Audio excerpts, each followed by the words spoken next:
खबर नदिया से है। भारी बारिश के कारण एक प्राथमिक विद्यालय टूट गया। हर कक्षा में घुटनों तक पानी भरा है। छात्र पानी में बैठकर पढ़ने को मजबूर है।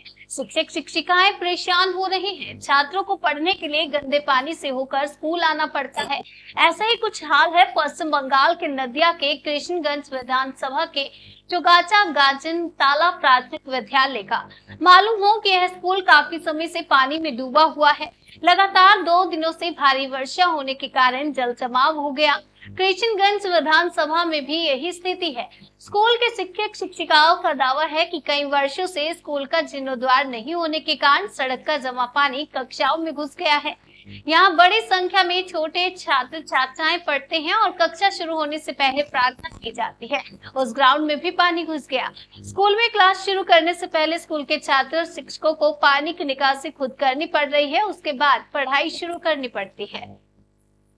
আমাদের স্কুলে এসে জল পরিষ্কার করতে হয়, আবার ক্লাসের ভেতরে জল ঢুকে যায়, আবার স্যার ম্যামরা ভিজে ভিজে স্কুলে আসে, আবার জ্বর আসে পরিষ্কার করতে গেলে। আবার এই ক্লাসের ভেতর জল ঢুকে যায়, আমরা ক্লাস করতে হয়, আমরা ক্লাসের ভেতরে খেলা করি, ক্লাসের ভেতরে খেলা করি। মানে কি কি কি চাচ্ছ তোমরা? আমরা আমাদের স্কুলে জল না ঢোকে। তোমার নাম? কিসে পড়ো তুমি? প্রার্থনা সঙ্গীত দিয়ে ঘর খোলাটো এসে একদম লেগে পড়ি জল ফল ফেলতে। মানে মোটামুটি বর্ষাকালটা জুড়ে এটা চলে। সমস্ত জল টল ফেলে একটু জায়গা মোটামুটি করে নেওয়া হয়, তারপরে আমরা প্রার্থনা সঙ্গীত করে তারপরে ক্লাস শুরু করি।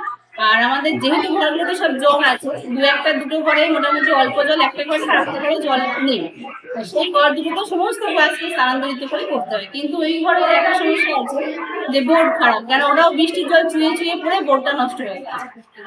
অবস্থায় আমাদের এই বোর্ড দিয়ে কাজ চালানো এভাবে চলছে। রোজ আমাদের ওই জল ফেলে স্কুল শুরু হচ্ছে, আবার তারপরে জল আবার উঠে যাচ্ছে। এটা একটা সমস্যা, কোনো সেভাবে কিছু পুরানো হচ্ছে না।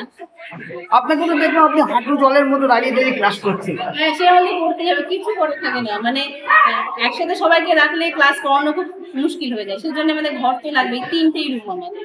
আর তার মধ্যে 2টো রুমে তো জল রয়েছে, অফিস রুমে রয়েছে, এই ঘরটাতে জল রয়েছে, আর একটা রুম শুধু ফাঁকা। সেই জন্য আমাদের করাতে হয়, ক্লাসের সমস্ত কিছু জলের মধ্যেই করতে হয়। কি চাইছেন? চাইছি তো অবশ্যই এটা একটা কোনো ব্যবস্থা হোক। মানে সরকার এসে আমরা জানিয়েছি, এসে দেখুক কিভাবে কি ব্যবস্থা করা যায়। আমরা বলেওছি যে এভাবে করুন, বা না হলে আমাদের উপরে একটা ঘর করে দেওয়ার ব্যবস্থা করুন।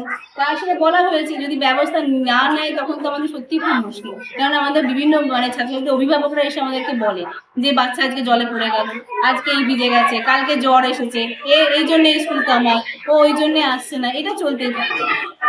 আপনার নাম? আমার প্রিয়াঙ্কি খান। স্কুলের এখন অবস্থা, এই ক্লাসরুমের মধ্যে জল, আমাদের যেখানে অফিস রুমের মধ্যে জল, 3 থেকে 4 ইঞ্চি করে জল। একটু বৃষ্টি হলেই 4-5 থেকে জল সব করে উঠে চলে আসছে ভিতরে। এবার আমরা কি করছি, আমাদের বাচ্চাদের তো ডাকতে পারি না প্রত্যেক দিন, আমরা একটু করছি, ফেলে নিচ্ছি, বাচ্চাদের একটু নিয়ে নিচ্ছি সঙ্গে। কোনো সময় ওরা একটু দাঁড়িয়ে থাকছে, মানে খুবই অস্বাস্থ্যকর পরিবেশ। স্কুলে ঢুকে যে পিয়ারটা হয়, পিয়ারটা না করে আপনারা কি করছেন? আমরা পিয়ারটা আগে কোনো রকম একটু সেরে নিয়ে ক্লাসে ওরা ব্যাগটা বেঞ্চের উপরে রাখছে, তারপরে একটু জল করে নিচ্ছি। জল তো কমানো যাচ্ছে না, জল থেকেই যাচ্ছে। তারপরে আমরা কী করি, যখন আমাদের মিড ডে মিলটা কমপ্লিট হয়ে যাচ্ছে, তারপরে যে ঘরটা একটু উঁচু আছে, ওই উঁচু ঘরটাতে কী করছে, বাচ্চা সবগুলোকে নিয়ে আমরা মাস্টারমশাইটা 3 দিন বসছি, 3টে ক্লাস নিয়ে 2, 3, 4 নিয়ে 3 ক্লাসে 3 কোণে বসে থাকছে। আপনারা কি এই বিষয়ে কোথাও জানিয়েছেন? হ্যাঁ, আমরা জানিয়েছি, ব্লককে জানিয়েছি। আর তার আগে একটা চিঠি করেছিলাম এসআই অফিসে, সেই চিঠিটা আবার করা হয়ে গেছিল একটু পরে, আর কি শুনলাম অনেক আগে সেগুলো সই হয়ে গেছে। পরে ম্যাডামকে জানিয়ে এসেছি, অল্প দিন আর কি। ম্যাডাম বলি ঠিক আছে, আমি চেষ্টা করছি, তোমাদের এটা করে ব্লককে আমি দিয়ে দেখি কতটা কি করা যায়। ইনকোয়ারি কি করতে এসেছিলেন? না, এখনো আসেনি। আপনারা কি চাইছেন? আমরা চাইছি আমাদের একটা রিপেয়ার করে যাতে ক্লাসের উপযুক্ত পরিবেশ হয়, এইটাই চাচ্ছি আমরা। কোথায় এটা, জায়গাটা কোথায়, কোন স্কুল? এটা হচ্ছে চৌগাছা গাজনতলা প্রাথমিক বিদ্যালয়। আপনি কোন পদে আছেন? আমি আজ প্রধান শিক্ষক পদে আছি। আপনার নাম? আমার নাম শুভেন্দু মণ্ডল। আমাদের কাছে যে রিপোর্টটা আসলো, যাতে আমরা দেখতে পেলাম যে ওখানে পাঠিয়ে ইঞ্জিনিয়ারকে পাঠিয়ে যে ওখানে কিছু স্কুলের বাচ্চাদের ওখানে বৃষ্টির জল জমে গেছে। তো আমরা এটা পরিকল্পনা করছি, আর আমরা চেষ্টা করছি যাতে জলটাকে বের করে দেওয়া যায়, পাম্প সেট বা কিছু লাগে। স্যার ওই চৌগাছা প্রাথমিক বিদ্যালয়ের ক্লাসরুমের মধ্যে হাঁটু জল, সেখানে ছাত্রছাত্রী দাঁড়িয়ে ক্লাস করছে।